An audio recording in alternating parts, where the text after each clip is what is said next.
MIT technology review Pakistan के news studio में खुशामदीद। मैं हूं आपका मेजबान GM Shah. News round up का आगाज करते हैं।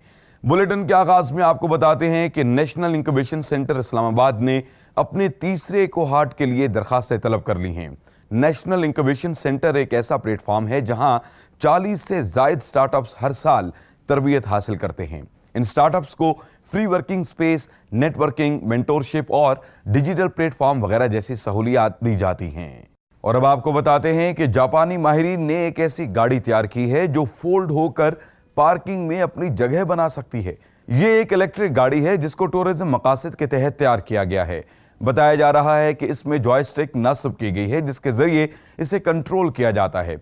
इस गाड़ी को अर्थ वन के नाम से मंसूब किया गया है और इसे रवा साल ही मुतारिफ करवा दिया जाएगा। और अब बुलेटिन के आखिर में आपको बताते हैं कि माहिरीन ने पावर नैप हासिल करने के लिए जदीद मास्क तैयार किया है। ये मास्क मोबाइल फोन के साथ मुंसलिक हो जाता है, जिसके बाद ये आपको नैप लेने का वक्त और आपकी नींद के बारे में आगाही फराहम करता है। इसके साथ साथ इसमें मुंसलिक किए गए स्पीकर्स आपको मौसीकी के जरिए आराम पहुंचाने में मदद देते हैं। इसको साइलेंट मूड के नाम से मंसूब किया गया है। इसके साथ ही MIT टेक्नोलॉजी रिव्यू पाकिस्तान के न्यूज स्टूडियो से अपने मेजबान GM शाह को इजाजत दीजिए। अल्लाह निगहबान।